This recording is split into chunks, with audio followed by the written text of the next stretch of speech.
For 10 år siden tog jeg en af mine livs største beslutninger.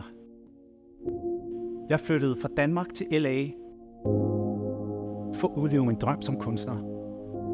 Selvom jeg til hverdag bor på den anden side af jorden, så er det som om, at mit forhold til Danmark kun er blevet stærkere, mere specielt, og jeg føler mig stolt over at være fra Danmark. Jeg mærker en særlig energi, jeg mærker en støtte og en kærlighed for danskerne, og det betyder rigtig meget for mig.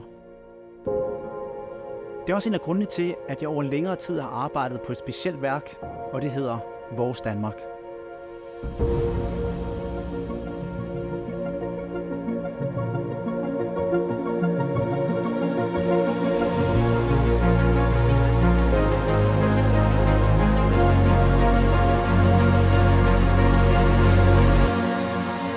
I bund og grund, der kan jeg jo kun udtrykke med ord, hvad ord er i stand til at udtrykke, hvad vores sprog kan kommunikere.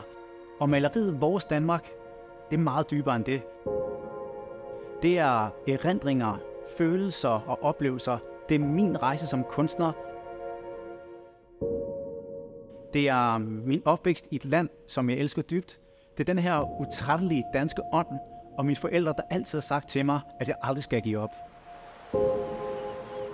Jeg er vokset op tæt på vandet, nærmere betegnet Holbæk Fjord.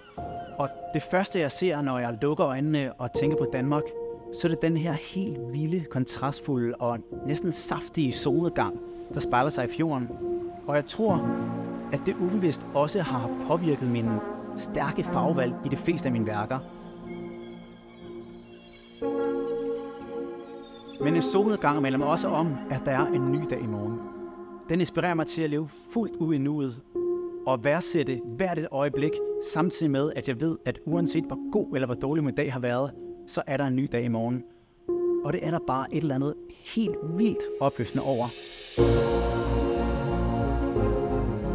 Det er helt op til en selv at udnytte dagen bedst muligt.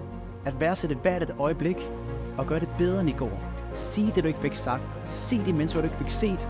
Og gøre de ting, som du ikke fik gjort. Jeg ser maleriet Vores Danmark som en påmindelse til os alle om, at hjem ikke bare er et sted, men en følelse. En følelse, der kan rejse med os, uanset hvor i verden vi befinder os. Og jeg håber, at maleriet bringer lige så meget lys og håb til jer, som Danmark altid har bragt til mig.